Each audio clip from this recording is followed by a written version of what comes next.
Good morning. তো চলে এসেছি হরিপুর স্টেশনে। তো দেখো হরিপুর স্টেশন উল্টো করে লেখা আসছে। তো একটা সারপ্রাইজ হবে, সেটা আমি তোমাদের বলবো না, তোমাদের রিয়েলি দেখাবো। তো স্টেশনে এসে দাঁড়ালাম, এখনও ট্রেন এখনও ঢোকেনি, আর গেটও পড়েনি। দেখো গেটও পড়েনি এখনও, গেটটা দেখতে পাচ্ছ? ওই দেখো গেটটা এখন উপরে তোলা রয়েছে। তো চলো আমার সঙ্গে তোমরা থাকো আর দেখতে থাকো যে আমি কিসের জন্য আসলাম স্টেশনে আর কেনই বা আসলাম। আর আজকে দেখো শাড়ি পরেছি, হঠাৎ আজকে শাড়ি পরেছি, তারও একটা কারণ আছে। ট্রেন ঢোকার টাইম হয়ে গেছে, গেট পড়ে, কিন্তু আমাদের এখানে খবর তো হয় না কোনোদিনও। তো দেখো অত হনুমান রেল লাইনের ভিতরে বসে রয়েছে, দেখো দেখা যাচ্ছে, দেখো দেখো রেল লাইনের ভিতরে হনুমান বসে আছে কত। তখন ট্রেন ঢুকে তোমাদের দেখাবো। দেখো ট্রেনের পুরো মানে স্টেশন পুরো ভরে গেছে লোকেও। দেখো এই দিকটা ওই মাথাটায় দাঁড়িয়ে আছে, কারণ ওখানে সেট ঘর আছে, ওর নিচে ছায়া আছে, সেই জন্য। আর এখানে রৌদ্র, আর আমি একদম মাথাটাই দাঁড়িয়ে আছি, এই মাথায় একদম শেষ মাথায় দাঁড়িয়ে আছি। অতটা ভেতরে যাবো না, কারণ অত ভেতরে গিয়ে আমার লাভ নেই, হাঁটতে হবে প্রচুর। আমি একদম সাইনবোর্ডের পাশে দাঁড়িয়ে আছি, বীরপুর। তো আমাদের এখানকার মানে এখনও অ্যানাউন্সমেন্টটা খুঁজে করে না, এটা সত্যি একদম একদম বাজে লাগে। কারণ ট্রেন ঢুকে গেলে তারপর অ্যানাউন্সমেন্ট করে, কোনো সময় তো করেই না, আবার কখনো কখনো রাত্রির 3টে ট্রেনটাই করে, পাগলের মতো।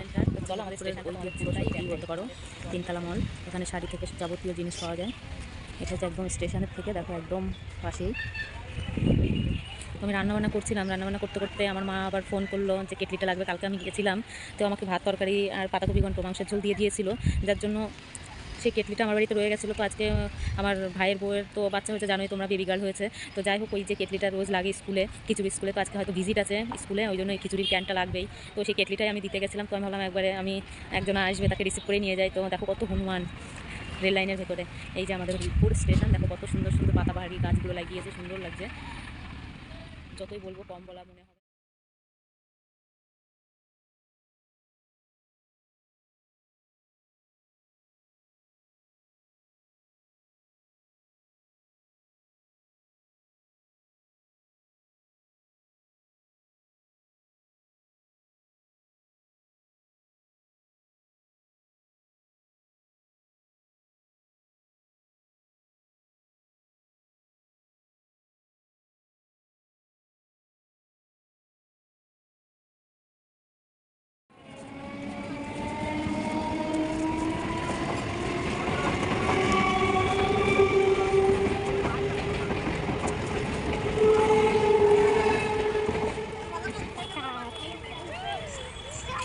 মনি স্কুলে গেছে, মনি স্কুলে গেছে, মনি স্কুলে গেছে।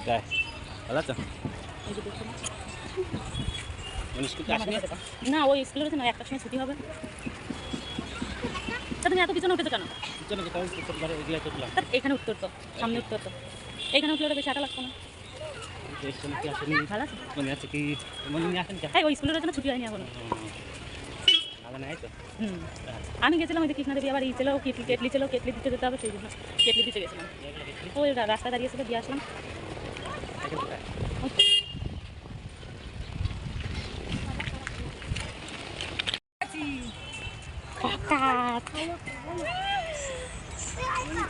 মনি স্কুলে গেছে, মনি স্কুলে গেছে, মনি স্কুলে গেছে। ভালো আছো?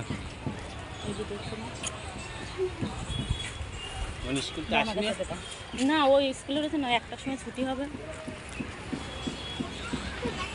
তা তুমি এত পিছনে উঠেছো কেন? এইখানে উত্তর তো, সামনে উত্তর তো, এইখানে উঠলে ওটা বেশি আটা লাগতো না। ভালো আছে? মনে আছে কি? মনে নিয়ে আসেন কে? ওই স্কুলের জন্য ছুটি হয়নি এখনো। আমি গেছিলাম ওই যে কৃষ্ণা দেবী, আবার ই ছিল কেটলি ছিল, কেটলি দিতে যেতে হবে, সেই জন্য কেটলি দিতে গেছিলাম। ওই রাস্তায় দাঁড়িয়েছিল, দিয়ে আসলাম।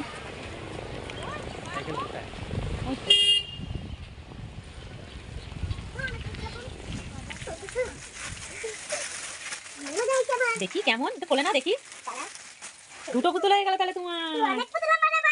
খোলে না একটু, আমাদের তাকিয়ে খোলে না, আমাদের তাকিয়ে খোলে।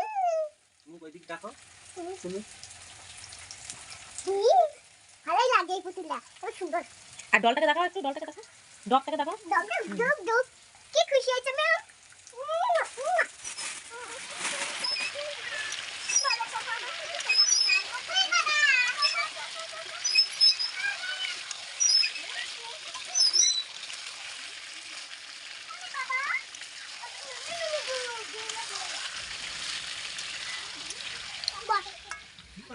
দেখো পাপা কি সুন্দর হাতগুলো নরম নরম বুঝো এই হাতগুলো কি শক্ত দেখো কি শক্ত তার তো দেখো হাত দিয়ে দেখো তোর হাত